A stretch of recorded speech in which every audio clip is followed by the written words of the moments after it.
Hi hello WhatsApp, নতুন একটা ভিডিওতে আপনার স্বাগতম। কোঠা আন্দোলনের পরে ফাইনালি আমরা জয়ী ছাত্ররা। এই আনন্দ ভাই আমি আজকে ভিডিও বানাতে বলছি। অ্যান্ড এতদিনের ভিডিও দিনে একই রিজন যে কোটা আন্দোলন থেকে শুরু করে এক দফা আন্দোলন পর্যন্ত বসে থাকা পর্যন্ত আমার কোনো ভিডিও আমি দেই নাই। এর এক দুটো ভিডিও পাবলিশ হয়ে গেছে মেবি, কারণ ওইটা ছিল আমার আগের ভিডিও যেটা শিডিউল করা ছিল, ওইটা পাবলিশ করছি। সো চ্যানেল তো থাকতে হবে, চ্যানেল ডিট হয়ে যাবে। তো এতদিন ভিডিও দেই নাই। অ্যান্ড একটা কথা বলা কি যে আমরা তো স্বাধীন হয়েছি, বাট এখনো পুরোপুরি স্বাধীন হয়নি, কারণ এখনো আমাদেরকে নিয়ে ষড়যন্ত্র চলতেছে। এখনো অনেক অনেক অনেক কাজ বাকি রয়েছে আমাদেরকে। এখন আমাদের দায়িত্ব হলো আমাদের পাড়া প্রতিবেশী, বিশেষ করে আমাদের মা বোন, তাদেরকে আমরা প্রোটেক্ট করা, আমাদের আশেপাশে যতগুলো ঘর আছে সবাইকে আমাদের সেভ করা। কারণ এখন তাদের কোনো পুলিশ নাই। এখন ভাই আতঙ্কবাদী বা যত বড় জালামের দল এখন আবার ভাই আমাদের আত্মীয় স্বজন বা আমাদের পাড়া প্রতিবেশীর উপরে অ্যাটাক করতে পারে। তো এদেরকে প্রোটেক্ট করা আমাদের দায়িত্ব। বিশেষ করে আমাদের যে হিন্দু ধর্মাবলম্বীরা আছে তাদেরকে আমাদের প্রোটেক্ট করা দরকার, কারণ এখন তারা চাইবে যে হিন্দুদের মন্দির ভেঙে দিলে তাইলে তো দেশের মধ্যে একটা গন্ডগোল সৃষ্টি হয়ে যাবে, যেটা আমাদের চাই না কখনো, সেটা চায় যে জালেমরা। সো আমরা চাইবো যে কোনো মন্দির যেন ভাঙা না হয়, এন্ড ওটার দায়িত্ব আমাদের সবার। সো আমি চাই যে সবাই একসাথে মিলে কাজ করুক, অ্যান্ড যত তাড়াতাড়ি সব তত্ত্বাবধায়ক একটা সরকার গঠন করা হোক, কারণ ওই সরকার না হলে ভাই দেশের চালানো মুশকিল। কারণ যতটুকু জানি যে কালকে দেখলাম যে ইন্ডিয়ার র এজেন্ট আমাদের বাংলাদেশে এখনো রয়ে গেছে। তো এই র এজেন্টকে তাড়ানোর জন্য আমাদেরকে অবশ্যই তত্ত্বাবধায়ক সরকার লাগবে, অ্যান্ড ওই সরকারই পারবে যে ওই দেশের র তাদের দেশে ফিরিয়ে নেওয়ার জন্য। সো আমি বেশি কথা হচ্ছে না, একটা নতুন গান ভাই ফিরোজ খান, এই দেখতে হচ্ছে ফিরোজ খান চ্যানেল থেকে আপলোড করা হয়েছে এক দফা একদিন আগে। সো এটার মধ্যে একদিনে 22,000 মতন ভিউ হয়েছে। ওইটা আমাদের আমরা রিয়েক্ট করতে চলছি, চলো আমরা একসাথে রিয়েক্ট করবো। অ্যান্ড এক দফাটা কিরকম হয়েছে আমরা দেখে আসি। অ্যান্ড বললে কি যদি আমার চ্যানেল নতুন হয়ে থাকে তাহলে সাবস্ক্রাইব করে দেবেন, অ্যান্ড পেজে দেখলে পেজটা ফলো দেবে। চলো আমরা বেশি দেরি হচ্ছে না, আমরা দেখে আসি এক দফা আন্দোলনের এই ভিডিওটা। চলো।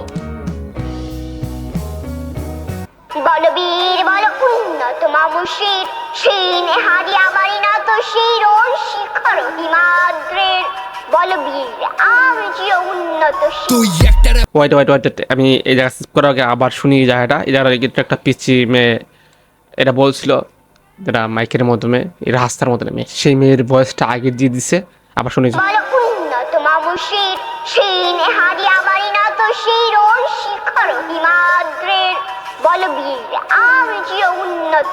তুই একটা র্যাপার জেলে নিবি, 10টা র্যাপার খারাইবো তোর ছবির মধ্যে মুইতা দিয়া আম জনতা পারাইবো। ওয়াও এক্সিলেন্ট ভাই, এক্সপিরিয়েন্স ভাই জোস লাইনটা হয়েছে ভাই। একটা র্যাপার জেলে নিলে 10টা র্যাপার দাঁড়ায়। আসলে আমাদের যে হান্না ভাইকে যারা নিয়ে গেছে সবাই জানো যে হান্না ভাইকে জেলে নিয়ে গেছে।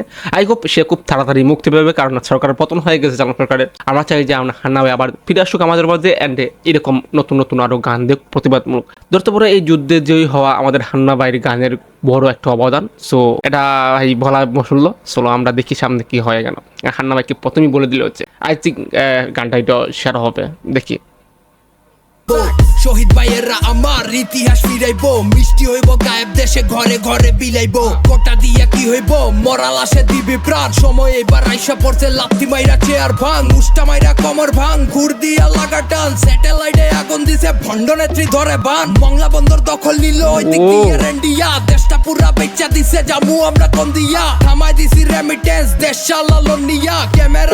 একটা কথা বলে দেখতে পাচ্ছি, দেশের স্বাধীন হওয়ার আরেকটা অবদান হলো আমাদের দেশের প্রবাসী ভাইরা, যেটা রেমিটেন্স অফ করে দিয়ে দিচ্ছে, সবাই অফ করে দিয়ে দিচ্ছিল ভাই।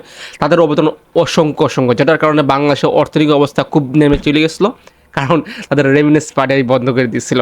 কারণ বুঝতে পারছো ব্যাংকে যদি বৈদেশিক মুদ্রা না আসে বা ডলার না আসে তাহলে দেশের কি হবে। আই থিঙ্ক এটার কারণ একটা ধরতে পারো। সো দেখি সামনে কি হয় আর ওইটা। পতন না হইলে এবার রাজপথ কেউ ছাড়বো না, নাটক আর মুভি বানা তাও কামে দিব না, সারা বাংলায় খবর দে স্বৈরাচারের খবর দে, ফাঙ্কির পল্লা সামনে পাইলে রাস্তায় ফালায় জবাই। ভাই ভাবছিলাম যে এটা আমাদের কোনো গালি হবো না, তারপরে গালি দিয়ে দিছে।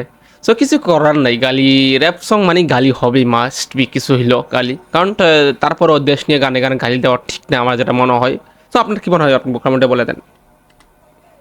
চোখের মধ্যে চোখ রাইখা বাংলাদেশ দেখায় দে, এক দফা দাবি আমগো ওর পতন ঠেকায় গে, বুকের মধ্যে হাত রাইখা বাংলাদেশ দেখায় দে, এক দফা দাবি আমগো ওর পতন ঠেকায় গে, চোখের মধ্যে চোখ রাইখা বাংলাদেশ দেখায় দে, এক দফা দাবি আমগো ওর পতন ঠেকায় গে, বুকের মধ্যে হাত রাইখা বাংলাদেশ দেখায় দে, এক দফা দাবি আমগো ওর পতন ঠেকায় গে। Fuck the police coming straight from the underground, fuck the BJP coming straight from the underground, fuck the league coming straight from the underground. underground. Fuck you দুর্নীতি coming straight from the underground. জাত কোনটা জিগা একটু বাঙালি না ইহুদি, ছাত্র মাইরা tag লাগা জামাত শিবির বিরোধী।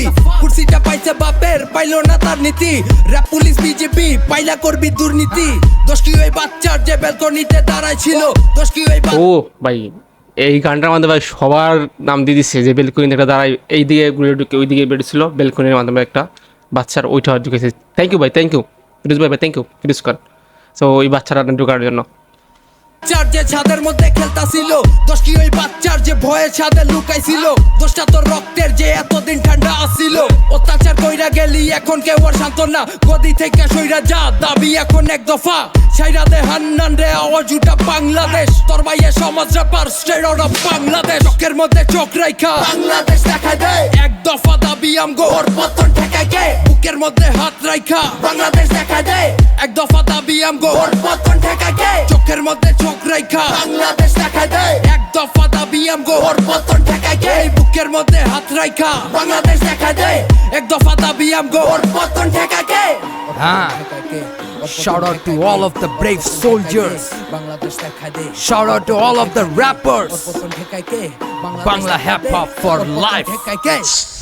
সবাই এখন আসা যাচ্ছে এই গানটা নিয়ে কথা বলা। আর গানটার লাইন আমি প্রত্যেকটা লাইন বলে দিচ্ছি যে গানটার মানে কি অ্যান্ড গানটার কিরকম হয়েছে। আইটুকু আমার কাছে খুব ভালো লাগছে যে প্রত্যেকটা শহীদের এখানে মর্যাদা। অ্যান্ড আমাদের বাইরে চুঙ্গি ভাই অনেকজন শহীদ হয়ে গেছে, অলমোস্ট 9 জন শহীদ হয়ে গেছে এখন অব্দি। আজকে সকালে একজন মারা গেছে আমার ফ্রেন্ডের ছোট ভাই। তো ভাই এটা শুনে ভাই খুব শকিট, মানে এতজন আমাদের বাইরে চুং। দেন তারপর দেখলাম যে আমাদের বাইরে চুং থাকে আর এসআই ভাই, এসআই ভাই জুলাই রেখে দিচ্ছে ভাই। ভাই এটাও ঠিক না, আমি মনে হয় না যে একজনকে মানুষকে মেরে বলছো, মেরা পরে তারপর তার লাশ থানার সামনে গাছের মধ্যে জুলাই রেখে দিচ্ছে। তো ওইটাও ভাই আমি মনে হলো যে আমাদের বাইরে চুঙ্গি বলতে চাই যে আমাদের একটা জুলুমের হাত থেকে রক্ষা পেয়েছি, আমরা চাই না ওই জুলুম হইতাম। তো আপনাদের অনুরোধ যে এরকম কিছু করবেন না, তার লাশটা তার জায়গার মধ্যে পৌঁছে দেন। আই হোপ যে এটা খুব তাড়াতাড়ি করে দিবেন, কারণ তার ফ্যামিলি তো একটা আছে, সবারই তো ফ্যামিলি আছে। তো ওই ফ্যামিলি সে একা দোষ করছে, তার ফ্যামিলি তার দোষ করেনি, তো তাকে এভাবে রাখাটা ঠিক হয় না আমার কাছে মনে হলো। তো এই ছিল আজকের ভিডিও। যদি like comment share and subscribe করতে পারেন। আল্লাহ হাফিজ, বাই বাই, দেখা হবে নতুন কমেন্টে।